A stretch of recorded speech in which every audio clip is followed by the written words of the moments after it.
mic off. Okay, so we've looked at identifying redox by change in oxidation number.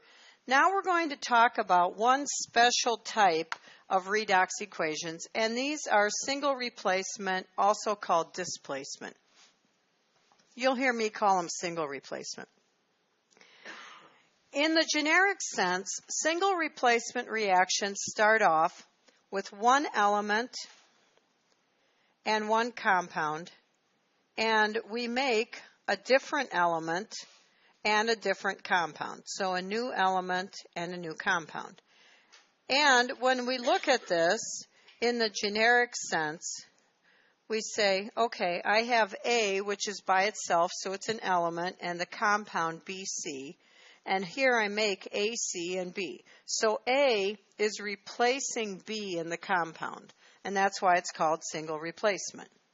Now, when we were talking about double replacement, we had to memorize all the solubility rules and say, okay, if we make a precipitate, if we make a gas, if we make a weak electrolyte, then I have real chemistry. In single replacement, these activities, the activity series drives these. So rather than being driven by what the products are, it's driven by the activity of the reactants. If something is more active than something else, it can replace it. So you will have this information in front of you on a quiz or test.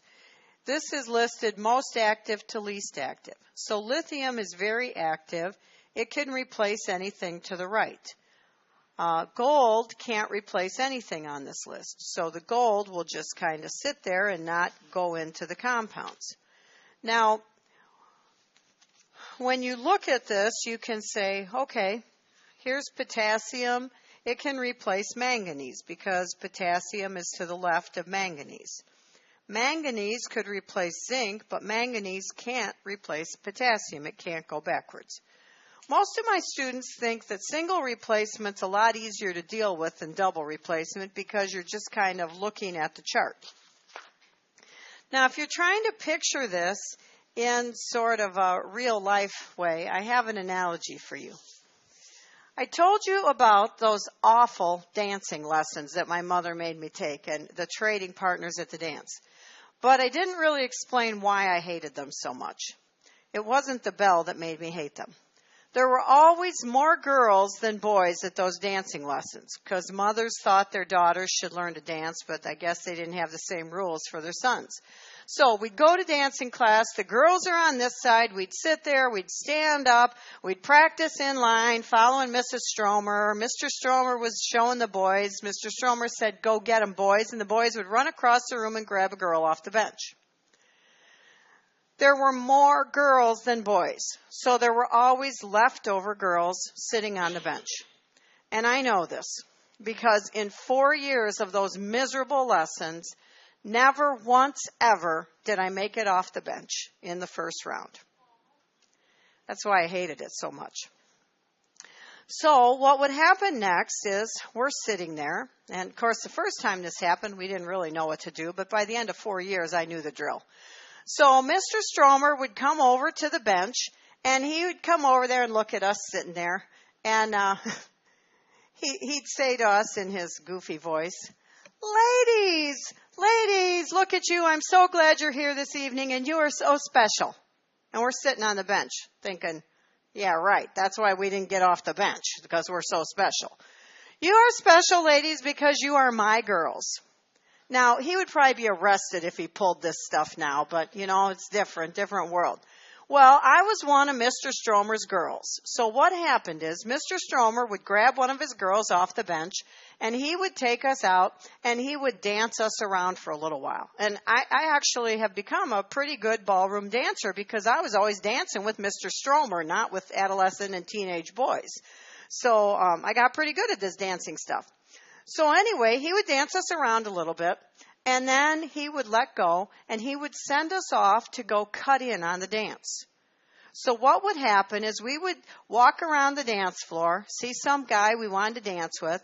We'd go up and tap the girl on the shoulder. Then she would let go of who she was dancing with. We would cut in, and I would be dancing with that guy, and now you'd have a new loose girl on the dance floor.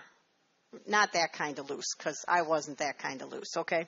Just a girl without a dance partner. So, when you think about this,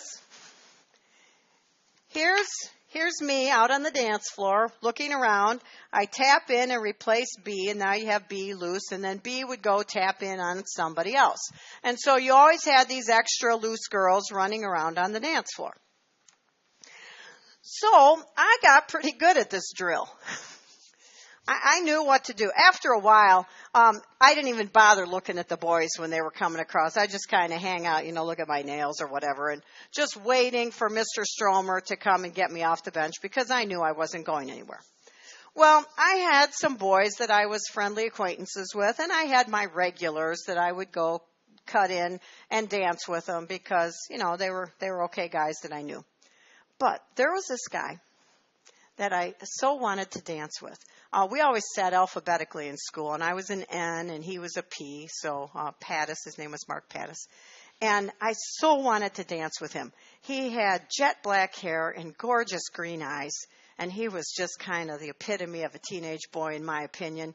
And I had these fantasies about us dating and whatever. I sat next to him in geometry, and I tutored him in geometry. Anyway, and one day it was pouring rain and he was driving by and he gave me a ride home. And after that, I really thought there was possibilities, but it didn't work. So anyway, I finally was going to satisfy my fantasies, and I was going to dance with Mark Pattis because I had the power as Mr. Stromer's girl. I could go cut in and dance with everybody. I had been thinking about it all day, getting ready to be brave enough to cut in on Mark. Mark was dating Debbie, the cheerleader with blonde hair, who I hated. All right, she was just nasty. And 20 years later, I went to our high school reunion. This was great. Bob and I went to the high school reunion. Never, ever take a spouse who didn't go to your high school to the high school reunion. This is my advice, because they act stupid. All the spouses who didn't go to that high school were at the bar drinking too much and being stupid and starting arguments with their spouses. So it's a bad plan. So anyway, Bob and I get there, and I'm kind of excited to see all these people I haven't seen in 20 years. I didn't have that many friends in high school. So I really was going to look at them more than anything. Anyway, we pull into the parking lot, and I was tastefully attired in a cocktail dress with good, real high-quality jewelry, hair nicely done, makeup. Okay, I had someone else paint my face that day. So I looked quite nice. Anyway, we're in the parking lot, and this Corvette pulls in next to us in the parking lot. And I look over, 20 years later, here is Debbie, the blonde cheerleader who I hated, getting out of this Corvette. And I'm thinking, So I'm checking her out. And she comes out. She is wearing this too tightly fitted gold sequined dress. She looked ridiculous. That was way too dressy for this occasion. Completely inappropriate. So anyway, cut down to here and everything. And Bob looks over, and God bless him, he says, "Hope there's no thunderstorm tonight. That chick looks like a lightning rod." And I'm thinking, yeah, because I hated her. Okay. So anyway, then we go in, and I found out that I didn't like those people in high school, and I didn't like them 20 years later either. So there was one guy that I was friends with, Kurt Clausing. We were friends because our dads were friends, and he was the captain of the basketball team, so we didn't really hang together because I was the president of the girls' rifle club, and they just didn't hang together. I told you, we really did have a girl rifle club. So anyway, we're sitting there, and Bob's drinking too much, and I'm talking to Kurt Clausing, and I said, I don't even know why we paid $100 to come here tonight, because I didn't like these people before, and I don't like them now. I didn't fit in then. I don't fit in now. And Kurt says to me, "Well, the reason you didn't fit in then was because most of these people were too immature to see the beauty of the woman you would become." And I'm like, oh, yeah. And Bob starts drinking more. We get in the car to go home. I'm driving because he'd had way too much to drink. He's like, "You were sure friendly with that Clausing guy." And I'm like, whatever. I'm like, he complimented me. Bob's like, "I complimented you." I'm like, "No, you didn't." He says, "Yeah, I did." I said, "You said to me," and I quote, "Honey, you don't look half bad compared to some of these women." That is not a compliment. That's not a compliment. But anyway, okay. So Mark is dancing with Debbie. Back to the high school. She's dancing with Debbie. And I'm ready. So I go over there.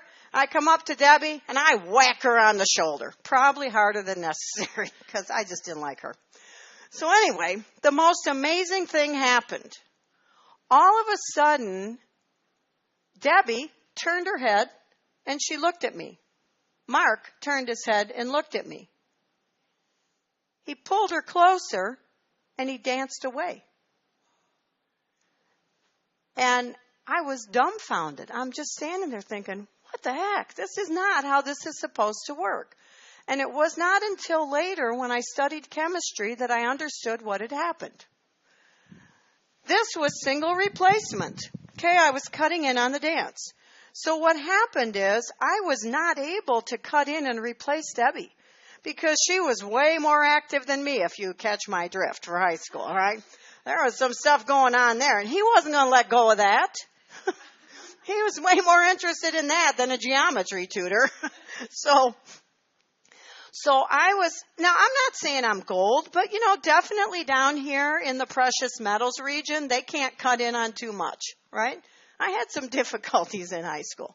So I could not cut in on the dance because I wasn't as active. And you're going to find out later that active means it gets oxidized, okay? And I have to say, things that get oxidized don't look that nice. When iron gets oxidized, it's rust, right? Rust isn't pretty. When aluminum gets oxidized, it gets that whitish gray powder coating. That's not pretty, right? When copper gets oxidized, it gets that nasty greenish, brownish, ugly. That's not pretty. Debbie looked pretty oxidized, I'm telling you. Her hair, she'd bleached it blonde way too many times. She looked terrible at the reunion. Made me really happy. Okay. So, I could buy a Corvette, but why would you buy a Corvette? It's a dumb car. I lived in a trailer park, and the guy down the road has 2 Corvettes, and it just weirds me out. Priorities. Yeah, it's priorities, but Corvettes are dumb cars. They're rear-wheel drive, right? So they're terrible in the winter. You got to practically lie down on the ground to get into them.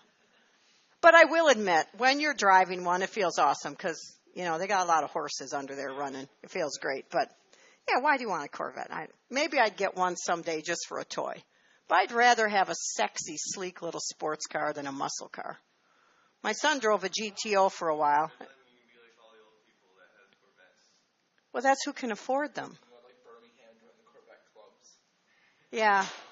I have a friend that lives in Flint. He drives a Corvette. We go places sometimes because he's a skier too, but we don't go skiing in the Corvette. But sometimes if I have a ski meeting, we meet for dinner or whatever.